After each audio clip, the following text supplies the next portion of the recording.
Welcome back, everyone, to a new week, a fun week, I'm sure, at this show. I'm Johnny Rolla. It's the Damage Report, and Brooke is here. I'm here. Yeah. I don't know why I'm like acting like you've been meaner to me than usual. You've actually been nicer than usual. I've been really kind to you today. Yeah, I am always nice to you. We'll see how the rest of the day goes. You know what they say about not bringing family business to non-family? Do we have family troubles? I am always nice to you. Okay. Oh, that's true. Oh, I shouldn't be revealing it. I should just let you stab me in the back all the time. Anyway, thank you for joining us once again. We're going to be going through a number of different stories that are pretty important. So later on in the show, we've got updates on the situation in Syria and now in Saudi Arabia as well. We're going to take a quick little tour through some of the developments in that story over the weekend. There are many. That'll be your quick update. We're going to be closing out the show with another horrible and 100% needless instance of a police officer killing a completely innocent person. So that should be a lot of fun, obviously. And Bill Maher, we know that he's a big fan of Amy Klobuchar. He had her on his program on Friday. We're going to be breaking down a little bit of what they said. But before we can get to that and other stories, we're going to be starting off, I should say, with a depressing little video made in support of Donald Trump. So let's start there. Just yesterday, it was revealed that at an event to support Donald Trump, a video made by a Trump supporter was shared that shows the president killing all of his critics. It was a little meme video, a little fun video put together, supporting the president's war against so-called fake news, which is just war news that's critical of him. The video shows Mr. Trump's head superimposed on the body of a man opening fire inside the Church of Fake News on parishioners who have the faces of his critics or the logos of media organizations superimposed on their bodies. That includes PBS, NPR, Politico, The Washington Post, and NBC. As the parishioners try to flee, the president fires at them. He shoots Black Lives Matter in the head and also shoots Vice News. So at this point, we could roll the video and show it to you, but I'm not gonna do that. First of all, almost everyone here has already seen it, obviously, and it's just that horrible. Don't wanna. So I had to watch it, and the fun little thing is the organization that I work for here is one of the things that the president murders in that video. And so thankfully, none of his supporters have ever shown a propensity towards political violence. So we don't need to be worried about our lives now in the wake of another high profile video showing him murdering people in the media. Oh wait, no, they have. That happens all the times. And in fact, we know that the pipe bomb guy apparently compiled a list of all of his biggest media enemies and then started going down the line trying to bomb them. So it's fun to be on that list. That's fun. Yeah, so we're not gonna show it. I don't want it to get any more, I guess views than it already has because they're still on YouTube, by the way. These videos, like encouraging violence against the enemies of the president, are still up there. By the way, we're focusing here on the media organizations, but also Adam Schiff is killed, Bernie Sanders, Maxine Waters, John McCain, Mika Brzezinski, Bill Clinton, Rosie O'Donnell. Other videos that this sociopath who made it have him murdering AOC, Nancy Pelosi, Chuck Schumer, and everybody. So, and this is the weakest case of like throwing a stone and hiding your hands ever, because not only is his image in it, but it was shown at an event that his son and former press secretary or press director were speaking at inside a building that he not only owns but has his name on it. You know, this is horrifying. So I the saw it last night and was just like, oh my God, yeah. The video was horrible. It's horrible. It's awful. There has to be a limit for some of you out there. It's just all of this because you just could not emotionally handle a black man being president of the United States. That's it. That's what this is all about. This is what this anger and this pushing back and like you have just attached yourself to that. So let's quickly respond to every time one of these little things comes up, there will be some, much like a squid squirts ink at you, right-wingers squirt BS at you. So the video is from a year ago. They will shout, I don't care, it was played at the event over the weekend. Why would that matter? Right. Why would that be better somehow that this guy has been doing this for years? That's not better at all. It's just a meme, don't care. Man, the Nazis could have really avoided a lot of criticism if they just called all the stuff they were doing memes, apparently, for the right wing. It's satire of the Kingsmen. That's the raw footage that was manipulated. don't care, and it's not satirizing the Kingsman, you morons. It's using the Kingsman to satirize his war against quote unquote fake news. Man, there's a lot of stupid people out there.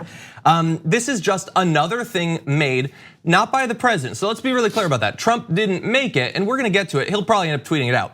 He didn't make it, but a supporter of his did. And the supporter didn't make it because the supporter likes the idea of Trump murdering media figures.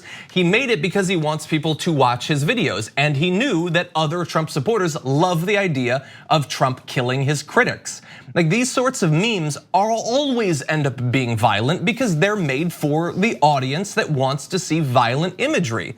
They love the idea of Trump, who already is president. He already pushes has violence. power. His audience listens to him. How many times has he said something that has been violent at one of his rallies? Yeah. So often, and they cheer and they love that. Yeah, and look, when he started calling the media the enemy of the people, the same sort of language that any number of dictators and fascists have used in the past, very soon after, someone walked into a newsroom and started shooting up journalists. So that happened, and then there was like this moment where the media was like, oh, well, that's gotta break through, that's gonna stop that, right? No, he's tweeted about the media being the enemy of the people 35 times since then. So he just doesn't stop. By the way, quick little notes, because the people who make and consume this sort of media are morons. So first of all, their savior, Trump, great Christian, they always say, is murdering people in a church. So bear that in mind. That's how they like to see him. Second, he's the only person in that crowd that has a gun. So he's murdering defenseless people. So very strong image there.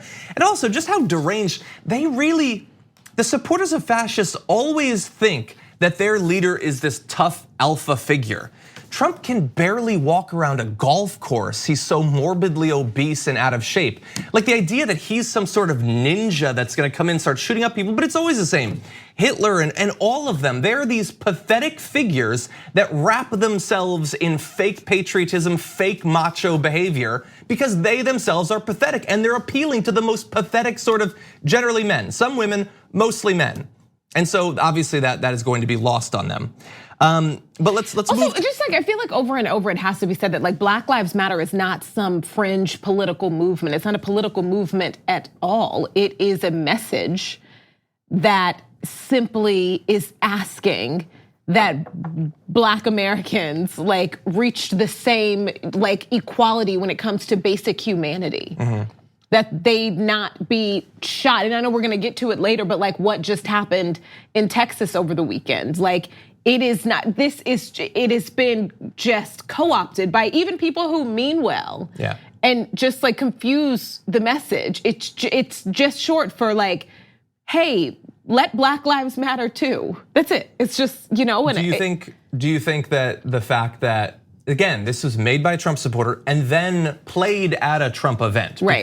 Because again, they knew that it would play well, that the fans there would like it. Yeah. The fact that he's not just killing, like CNN or Politico or like, by the way, if you think NPR is like your big enemy, you might have gone insane. But also, killing the concept of Black Lives Matter, is that going to get through? Obviously, there's still high profile media figures who are Black and big Trump supporters. They themselves have generally not been supportive of the Black Lives Matter movement, but the idea that we're talking he would about like murder Candace them, Owens or whoever. There's people on Fox News and Fox Business too. There are like 3 Black people on Fox. Yeah, okay. Those then, those people. We're putting blame on them. I'm just saying. Do you think that this has? Do you think who's the I mean, guy it's not on Twitter a new that, message. Like, remember COINTELPRO? It's not a new message. Remember what Jeff Sessions, how he wants to investigate Black activists? Like, this is not a new thing. Yeah. Martin Luther King like walked so we could run. Yeah. Like, this is not a new thing. So it's just frustrating that it's, still going on. You pointed out both the president's son and Don and Sarah Huckabee Sanders are there. Again, this is at a Trump property. Thought we had gotten rid of her. Exactly. So these people who like Don Jr. is supposed to be, he's the business guy. Trump is doing the politics. His son is doing the business. No, they're doing it at an event where he will profit. So bear that in mind. Also, he speaks at his events. So anyway, they were there, and Sarah Huckabee Sanders, she didn't see it. She definitely didn't see it, but listen to her. Like, first of all, it's entirely possible that she didn't see it. It's an event, has multiple rooms. You're not in all of the rooms. Sure, yeah. But take a look at her statement, and you see. Does this make you think that she didn't see it, or make you think maybe she did? I was there to speak at a prayer breakfast where I spoke about unity and bringing the country together. I wasn't aware of any video, nor do I support violence of any kind against anyone. Okay, girl. So that's very much like no, I couldn't have done that. I was helping the blind. Like, yeah, you were at a prayer breakfast. By the way, she excused Trump's comments encouraging violence against the media any number of times in her official capacity. And like, so that's funny. She would have stood on that podium and said the video was not violent. Oh, 100%. Right. Yeah, So, if that was still her job, she'd still be pretending. Yeah, so. And so Trump apparently hasn't seen it. Stephanie Grisham, the new Sarah Huckabee Sanders, says the video played over the weekend. The POTUS has not yet seen the video. He will see it shortly, but based upon everything he has heard, he strongly condemns this video. First of all, Trump is literally always on Twitter. There's no way he hadn't seen that video. Right, and also, Stephanie Grisham, the new Sarah Huckabee Sanders, but you wouldn't know that because she has not held a press briefing. Yeah, what is she getting paid to do exactly? I don't tweet? Trump know. does that himself. He doesn't need you to do that. Yeah. But anyway, so Trump has definitely seen it. What will he comment on it? This really big moment of this event in full, just to support the Trump campaign. We're supposed to believe that no one there had any idea. No one in power there. No one connected to the campaign. No one connected to Trump had any idea that this was being specifically created and used for this event to support him. Yeah. There's no way. Yeah. And well, look, I think there's like 50-50 chance he wasn't say anything or he tweets it out later. Or he pretends that it wasn't violent or whatever. Yeah, God only knows. I'm going with like he pretends it wasn't violent. Yeah, and at the end of the day, I don't even care. I mean, I hate to continually be worried that someone is gonna track me and my family down and kill me. That sort of sucks since, as I tweeted earlier today, I don't even want to be in this career. I have no interest in being in the media. I didn't train to be in the media. I got into this because the world's on fire. I'm just trying to help a little bit. I don't want to do this. There's 100 other things I want to do. Last thing I want is to do something I don't want to do and worry that, like, for instance, my soon-to-be wife will be murdered by some psycho who will track us down. It's fun to go day to day worrying that that's going to happen because I make videos about climate change or something, and yet that psychopath who made that video decided to put TYT in it. So that's always fun. The bigger issue is that a lot of people in the media still haven't gotten what is going on, what this video was made for. It's made for a growing percentage of the American public who is not interested in democracy, who's not interested in representative government. They want Trump to take over full power, murderous, violent, vengeant power. That's what they want. And people are still pretending that we're still in like the 80s or something. It's like, we disagree on the budget or whatever. No, they support full power vested in one authoritarian ruler. And I don't know exactly what percentage it is. I don't know how many people it is, but it's far more than the media seems to think. And so they're still going easy on this stuff, knowing that it is part of an ecosystem of horribly violent, not generally against the media. Usually it's against people from Mexico or Muslims or whatever. And it's a growing problem that most people still haven't come to grips with. And I hate to see people continually obfuscating for the president, defending him, knowing the cost that is likely to be paid. Anyway, why don't we take a break? Let's take a break. We'll take a break and we'll come back, and a little bit later we'll be talking about Bill Maher after this. We need to talk about a relatively new show called The Republic, or UNFTR. As a Young Turks fan, you already know that the government, the media, and corporations are constantly peddling lies that serve the interests of the rich and powerful. But now there's a podcast dedicated to unraveling those lies, debunking the conventional wisdom. In each episode of The Republic, or UNFTR, the host delves into a different historical episode or topic that's generally misunderstood or purposely obfuscated by the so-called powers that be. Featuring in-depth research, razor-sharp commentary, and just the right amount of vulgarity, the UNFTR podcast takes a sledgehammer to what you thought you knew about some of the nation's most sacred historical cows. But don't just take my word for it. The New York Times described UNFTR as consistently compelling and educational, aiming to challenge conventional wisdom and upend the historical narratives that were taught in school. For as the great philosopher Yoda once put it, "You must unlearn what you have learned."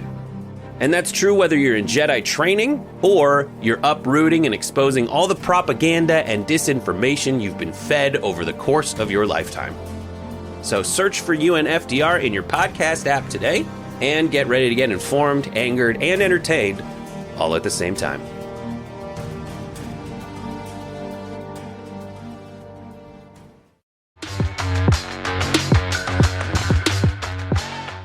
Just a few weeks ago on an episode of his show, Bill Maher said that he had a pick for sort of a surprise person who could not only win the Democratic primary, but then go on and defeat Donald Trump, and that was Amy Klobuchar. I talked about that, I believe we had Crystal Ball on in that episode.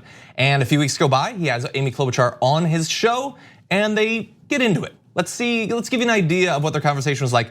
First has to do with how Amy Klobuchar can break through and get some press coverage, and it had to do with an idea of moments, viral moments. Here's what they said. I don't know if those moments are so great. I mean, Kamala Harris had moments, and she's not doing too good. You know, you're right. Moments don't make.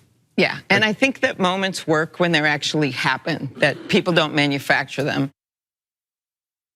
She had made a joke before that saying that her being on the show is the viral moment or whatever, jokingly saying this is the thing that can break through, whatever. And I get, even if it's a candidate I don't agree with, and she's very much one of them. When there's like 20 people, yeah, if you're not one of the front runners, it's hard to get people to talk about you. But that felt to me, and again, I don't support Kamala Harris either, a needless attempt like that. It was a manufactured moment when she criticized Joe Biden. Right, and on racism. People started talking about it. This is why so many black people in Minnesota have a problem with Amy Klobuchar. This is why people were criticizing how she handled police shootings, police brutality. And I'm not surprised that she flipped it to some weird, I solve black on black crime answer at the debate. This same person who minimizes a serious discussion that needed to happen on a national platform about racism. She minimized it to say something mean about her competitor. Yeah, and she says in another point. That was demeaning to everybody. You didn't just kick Kamala. Yeah. It was gross. And even if she's not specifically just trying to talk about Harris. Well, she was in that moment. Well, in that moment, it definitely is about Harris. But I'm saying if she's trying to make some sort of broader point, the idea that the only reason anyone has gotten press coverage is because of manufactured moments. Sure, candidates are constantly trying to manufacture moments. Beto O'Rourke didn't just accidentally live stream his dental appointment or whatever. But also, sometimes you're sitting across from a man who called himself a house N-word for fun. For fun, to get attention because he likes attention, and you don't mind that because you want attention and know that it's get over yourself, girl. This is preemptively attacking me if I ever go on the show. I'm kidding. Here's a moment. You could have a Kamala sort of moment by calling Bill out on his show about that. Other people have done it, by the way. Yeah. It's not like you couldn't, and you have all this authority. I feel like they're senator. On the same side. It's just too many things are adding up. They're 100% on the side. She was brought on because he wants her to be the nominee. But anyway, so just brief points. Do you think that Democrats are too into identity politics? Throw that out. Identity politics is gross. Exactly, and obviously it's got a bit of an angle on it. In that, a couple times. Here's what's interesting. Okay. A couple times he asks a question, and I'll give you one in a minute, designed to elicit an attack against a candidate. And a couple times she does that, like with Kamala Harris right there. We're gonna have another in a minute. A couple times he tries to get her to criticize candidates and she doesn't. But what's interesting is which ones she takes the bait on and which ones she won't. So I have examples of both of that. Why don't we go to one time when she did take the bait? And this is him attempting to differentiate her from some of the more left politicians in the primary. Obviously, this is a fight between two wings of the party, which is almost every election. There is a center in the Democrat, a center-left wing. You're plenty liberal. You're plenty progressive. And then there's a far left, which I think would be represented by Bernie Sanders and Elizabeth Warren. Okay. Yeah, okay. Yeah. We all like them too. Are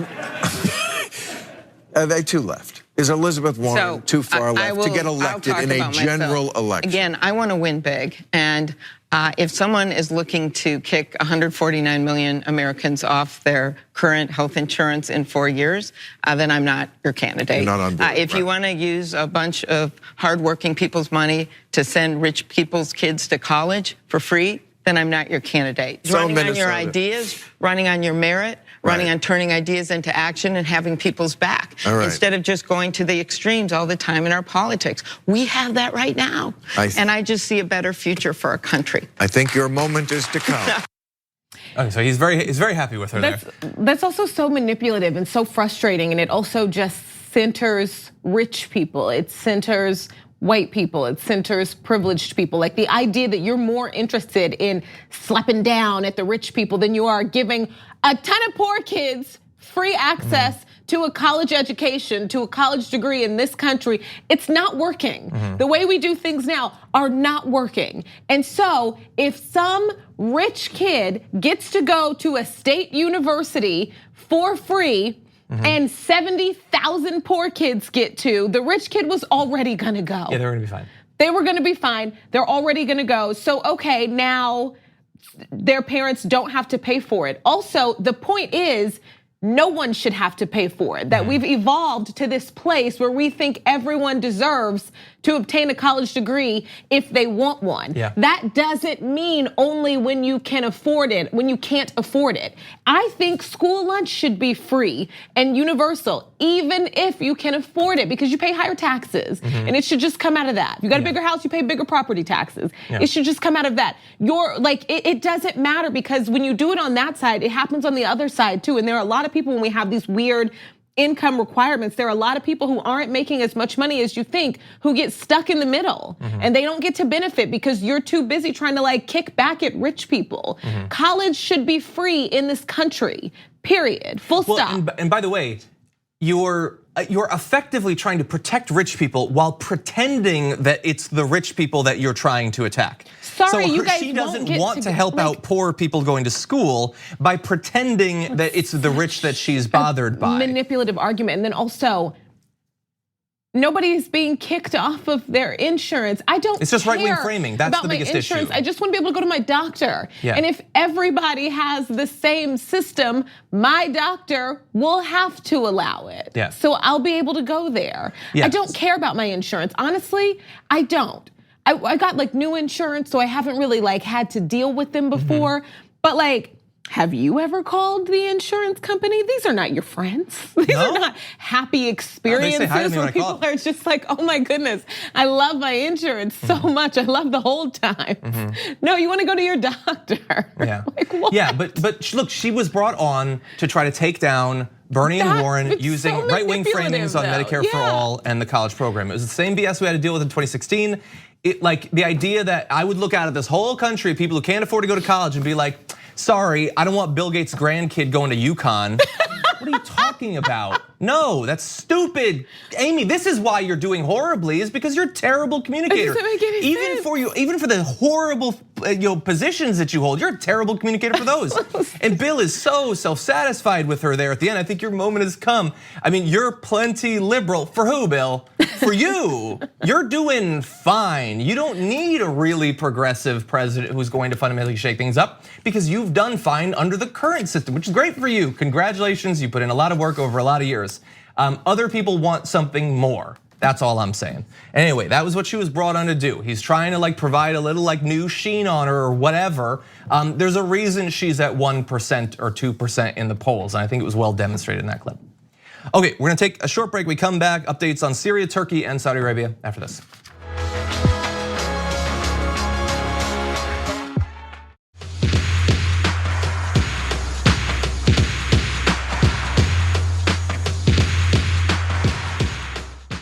When Donald Trump announced that he would be giving the green light to Turkey invading portions of Syria and potentially massacring the Kurds, some people, irresponsible people in the media, predicted that this would go badly and that people would lose their lives over this. I was one of them, and so I would like to apologize. Oh wait, no, that is happening every hour. Hour by hour, it's happening and it's getting worse. And so in this segment, we're going to just skim through the last 72 hours or so of news. Any one of these stories deserves a ton of our time. We can do the whole show on it. Unfortunately, we can't do that. So I wanna give you some updates. One, this is breaking news just before we went live, so we don't have the elements on it. New report, I think Business Insider has this. Trump thought that Turkey was bluffing and that they would never invade Syria. And so he's like, yeah, go ahead. And then they did it. Because of course they're gonna do it, you moron. Like it's one thing to be stupid. It's another thing to be stupid and for hundreds of thousands of people to die as a result of your stupidity. Right. You thought they were bluffing? This isn't a game. I play games. I play bluffing games. This isn't a game, okay? There's stuff on the line. It's not just like a couple bucks. No, yeah. This is like lives, like the future of a civilization is on the line.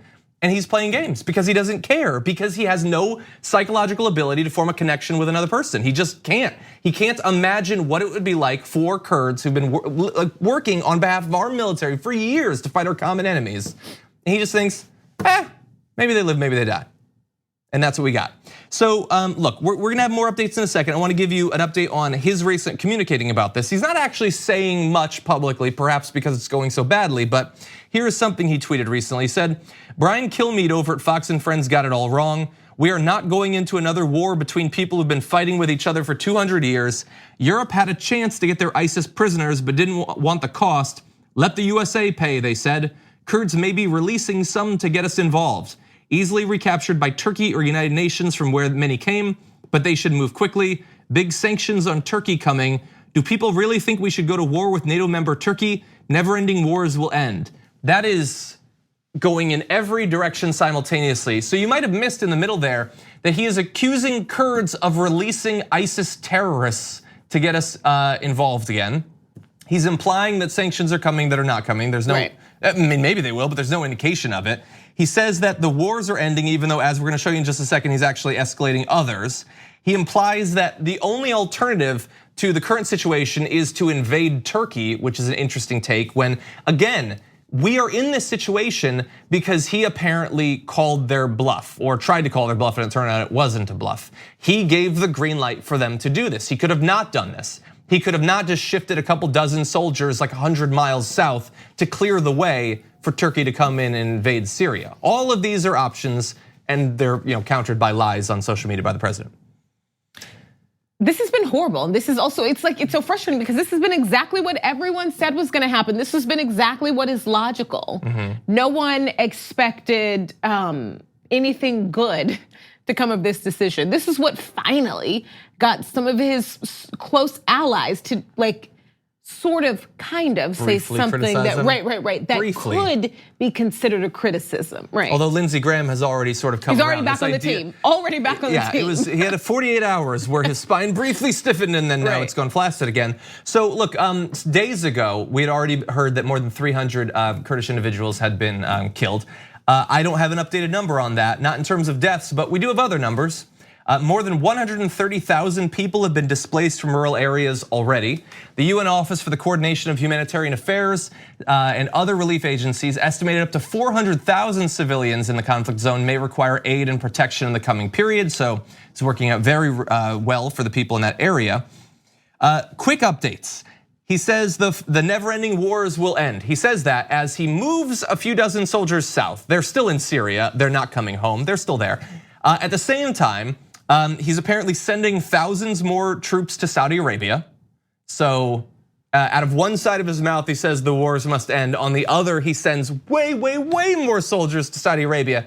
By the way, history buffs, how did it work out the last time terrorists in the region thought that we had too close of a relationship with Saudi Arabia?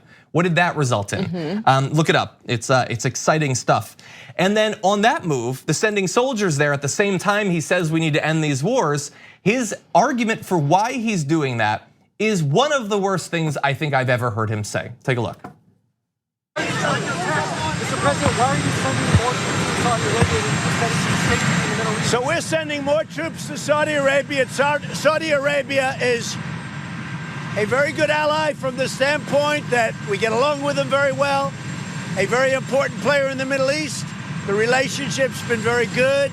And they buy hundreds of billions of dollars worth of merchandise from us, not only military equipment. In military equipment, about $110 billion. It's millions of jobs. Now, with that being said, we are sending troops and other things to the Middle East to help Saudi Arabia. But are you ready? Saudi Arabia, at my request, has agreed to pay us for everything we're doing. That's the first.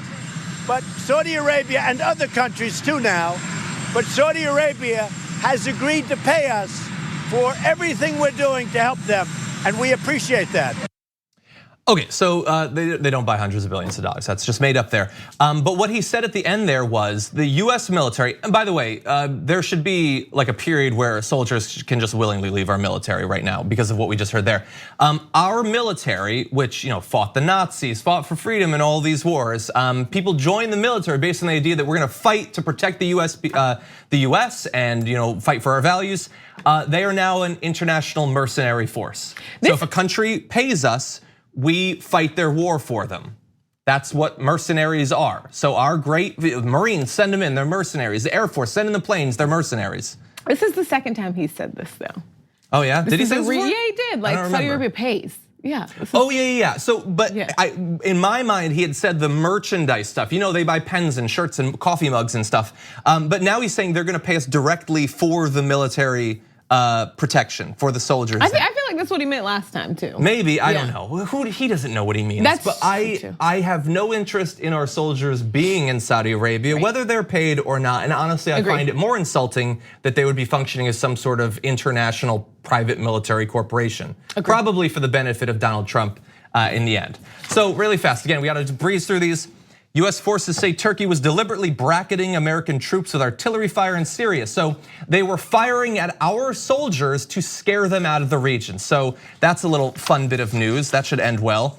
Hundreds of ISIS supporters escape as Turkish troops near Kurdish-held Syrian town because it turns out it's more difficult to keep these former terrorists penned up in camps when you are killing the guards and driving them out of the area. So at least hundreds of former terrorists are now on the loose because the Turks have killed those who were guarding them. A female Kurdish politician was executed by pro-Turkish militants. They ambushed her Jeep, I think it was, and shot her and her driver dead.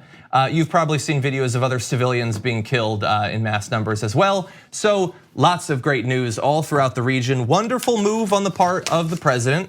And those of us who reacted poorly to this news when it broke, we got egg on our face now. This is like a couple days of the news. Give it a week, let's see how that goes. Anyway, we gotta take a break, we come back, guest's gonna join us on the other side.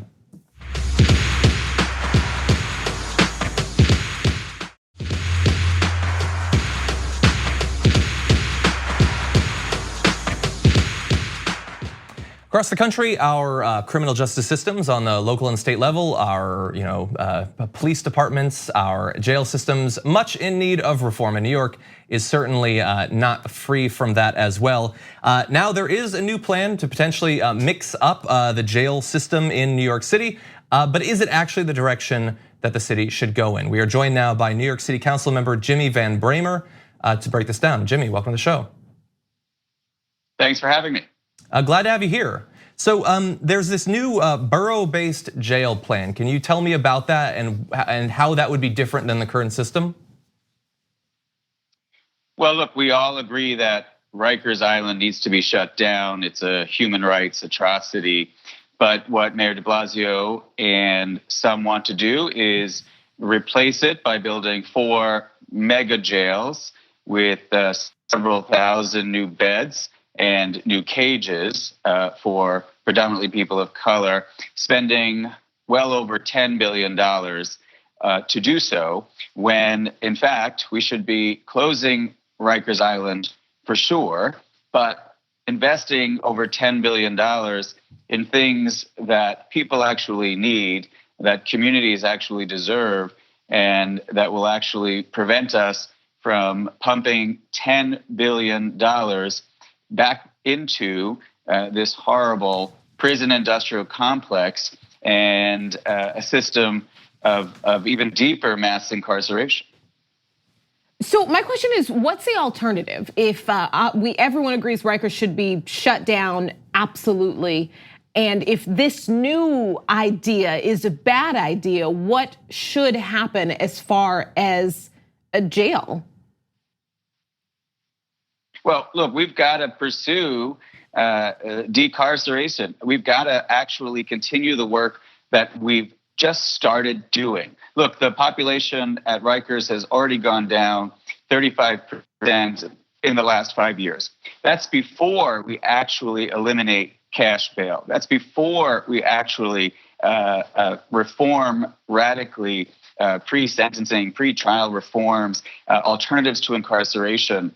How about we continue to do the work that's actually just beginning when progressives talk about criminal justice reform and driving down that population even further? If we invested $10 billion into affordable housing, education, mental health services, job training, and other skills, as well as continue to pursue aggressively Cars for a platform, I think you'll see the population drastically reduced. And when you're doing that work, building several thousand new cages to put predominantly Black and brown young people into flies in the face of why we're closing Rikers in the first place. It isn't okay, nor does it make sense to me, to replace one cage with a slightly nicer cage when in fact we can actually talk about eliminating cages in the long run.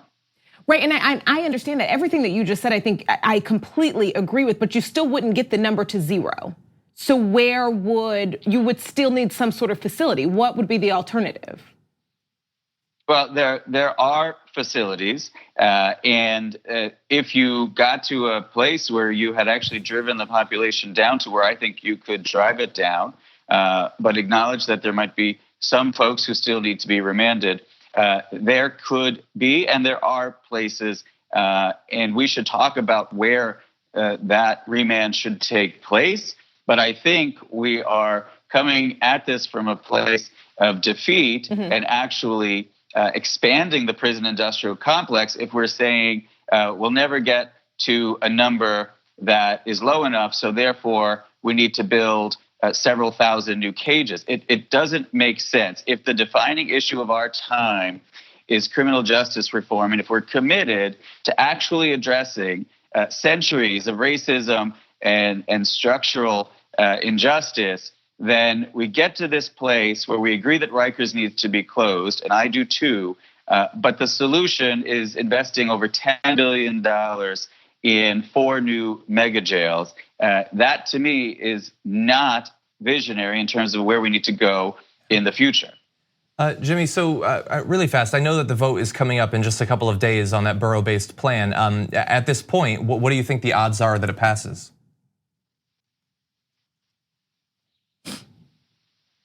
Well, you know, it's going to be a vote, I believe, of conscience, and I hope that is what it is for everybody here at the council. Look, I know the mayor and others are pushing very hard, and I know that some members genuinely believe that this is the right thing to do.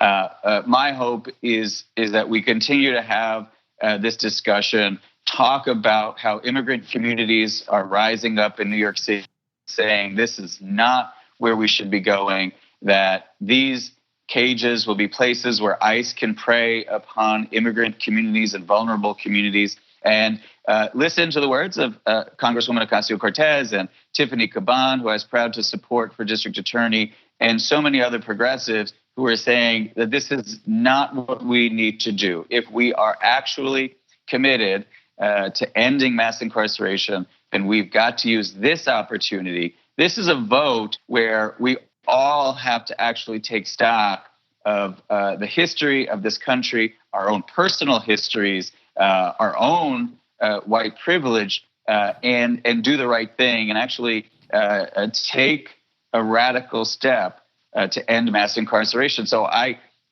know that many people are saying that it will pass, that they have the votes to pass this, but it's 4 days away, and 4 days in politics is an eternity. So I'm hoping that progressives will continue to organize and mobilize against this, and let's see what happens on Thursday. Jimmy Van Bramer, thank you so much for joining us. Thank you. We're gonna take one last break, come back, just a little bit more for you.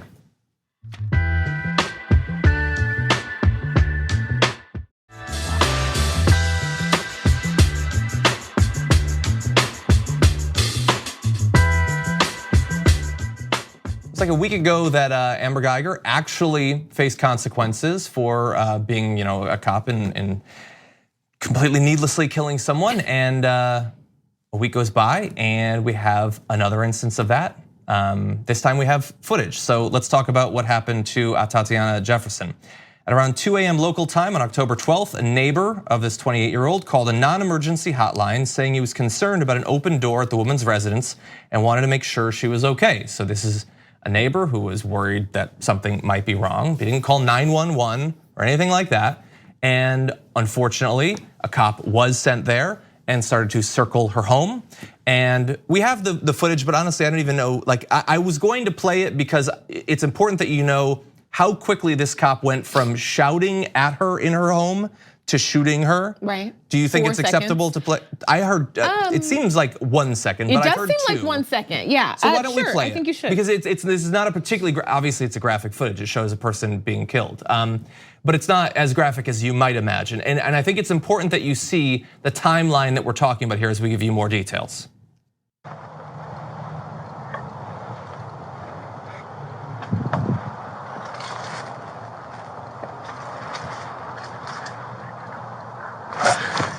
Put your hands up, show me your hands. Okay, so that's what we're talking about. He was He's speaking circling as shooting. It's what that sounded like to me. That didn't seem like 2 seconds to me. Okay. It seemed like shorter than 2 seconds. So he's called on a non-emergency hotline to just check in to see what's happening there. He begins circling, looking at each window, and as soon as he sees a person, he shouts and shoots. Right. And the thing that struck me as I saw that was this neighbor, who apparently has her best interest at heart, called to help her out. She would have been safer if almost any criminal had showed up that night than if this police officer had shown up. This also, this is something, two things that I think are important here that we see often in a lot of these cases. It's like they didn't respond to my commands, and it's like, how could she have? Not only is there not enough time, it's not reasonable. And sometimes we've seen horrible videos where they're saying, get down on your knee, and it just gets confusing. They shout contradictory things. Yeah, like supposed to like be able to speak dog. It sounds like barking. Yeah. Like, let alone, think about being inside the window and hearing the sound come through the walls in the window. The camera is on his body.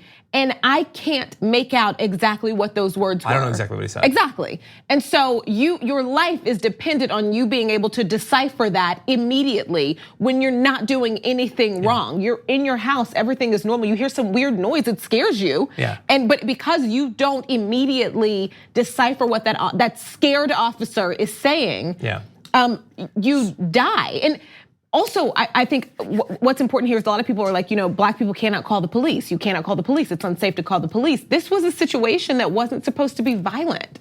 It wasn't a situation where an officer should have been gun happy. This was a situation where someone— Why was his gun in his hand? Right. At all. He was told to just look in to make sure that she's okay. And it's like almost like he was like trying to like catch somebody. Why didn't you go and knock on the door? The door was wide open. Why didn't you ring the doorbell, knock on the door? Why didn't you yell something through the open door? It was like, okay, let me try and catch somebody. The guy didn't say that like 2 random people I've never seen before just broke into her house. He said the door's open. Presumably she's there, and a great way to find that out would be to knock on the door. So she had moved, exactly. So she had moved home. That was her mother's house because her mother was sick. She was apparently playing video games with her nephew. And so imagine you're sitting in your living room, you're playing a video game with your nephew, and you hear someone shout, and instantly you're shot. How could you possibly respond? How could you do anything, literally? How could you turn your head in the time it takes before he shoots you dead? Why do we hire the most afraid people in the country to be cops? Like the people who are most scared of just seeing a person who he knows she's supposed to be in that house. The call comes in, it doesn't say there's a door open to a deserted house, it's to a place where people live. Right. And the first time he sees a person, he checks one window, doesn't see a person. He checks another, doesn't see a person. Checks a third window, sees a person, shoots them dead. Why, like this person is being questioned today, I saw. How was this person not questioned beforehand? Some sort of basic psychological screening to see, is this person so scared of simply seeing a person that they feel the need to kill them? Seeing a black person. Exactly, yes, seeing a black person and feeling the need to kill them. And I saw some quotes from the person who called it in initially, and they're obviously devastated because they feel partially responsible because they try to do the right thing and call a non-emergency hotline to get some help for this woman. Yeah. And now she's dead. Yeah, well, we'll see what ends up happening with this police officer. Unfortunately, that's all the time we have.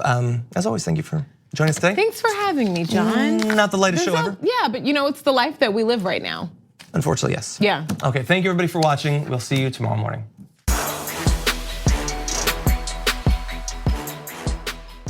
Thanks for listening to the full episode of The Damage Report. Support our work, listen ad-free, access members-only bonus content, and more by subscribing to Apple Podcasts at apple.co/TYT. I'm your host, John Adarola. I'll see you soon.